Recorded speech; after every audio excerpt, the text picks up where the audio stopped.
उत्तर प्रदेश की योगी सरकार ने ट्वीट किया है कि अराजकता बर्दाश्त की नहीं जाएगी। योगी सरकार एक ट्रिब्यूनल लेकर आ रही है।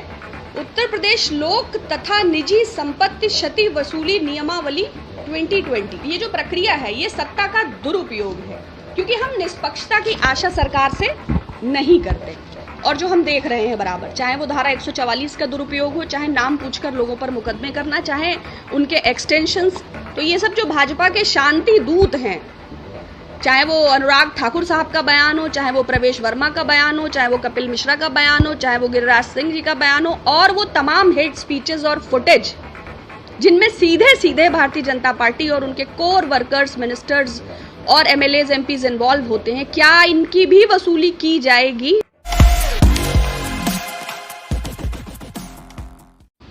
नमस्कार।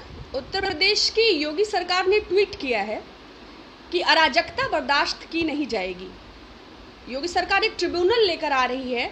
उत्तर प्रदेश लोक तथा निजी संपत्ति क्षति वसूली नियमावली 2020 स्वागत योग्य एवं सराहनीय कदम। इसके माध्यम से उपद्रवियों और दंगाइयों की संपत्ति को जब्त करके सरकारी क्षतिग्रस्त संपत्तियों की वसूली की जाएगी।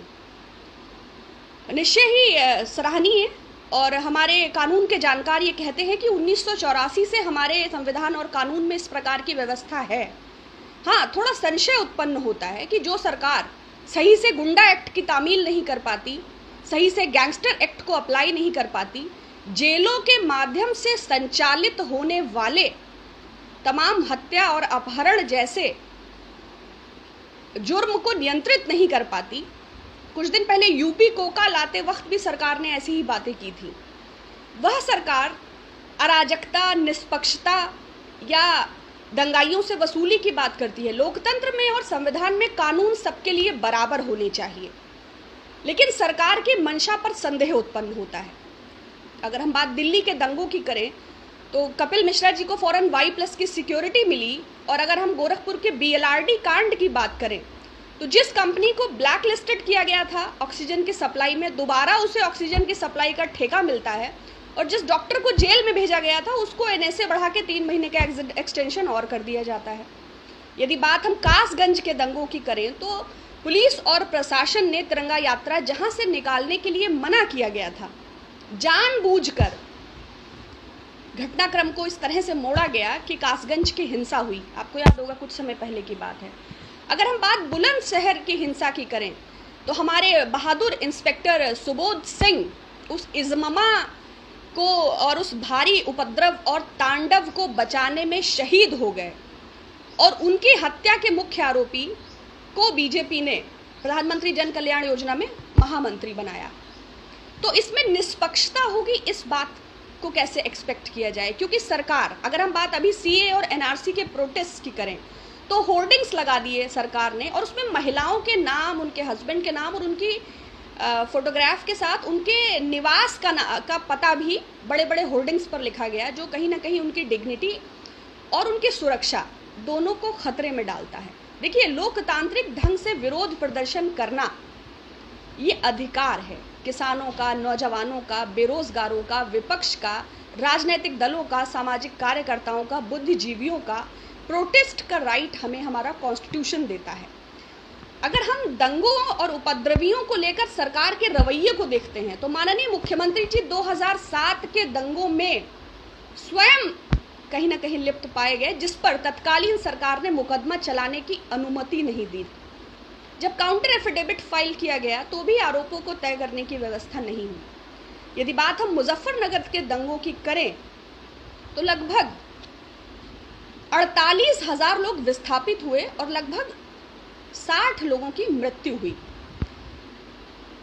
उस वक्त की सपा सरकार ने लगभग 1455 लोगों को उसमें वांछित किया। इसमें 20 जो हैं वो सांसद और विधायक भी थे।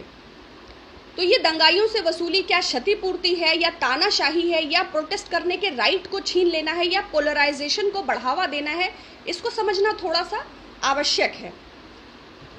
तो अगर हम 2013 की SIT की रिपोर्ट, क्योंकि जांच उस समय मुजफ्फरनगर की SIT ही ने की, तो 20 मामलों में विधायक एवं सांसद आरोपी थे। इसमें भाजपा विधायक उमेश मलिक, केंद्रीय मंत्री संजीव बालियान और member of parliament BJP Bharatendu Singh, VHP की हिंदूवादी नेता साध्वी प्राची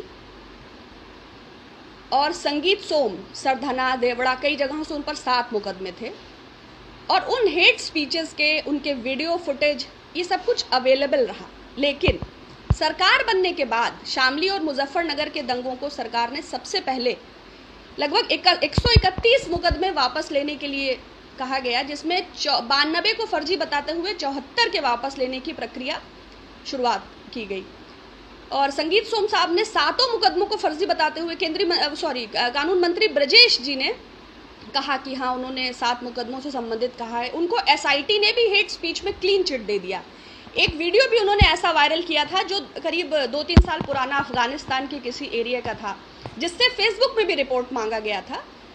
तो ये जो सीधे सीधे इन्वॉल्वमेंट हैं, इसमें जो मुकदमे वापस लेने की प्रक्रिया थी, इसमें 13 मर्डर, 11 अटेम्प्ट टू मर्डर और बाकी संगीन मुकदमे थे जिनमें मिनिमम 7 साल की सजा का प्रावधान था।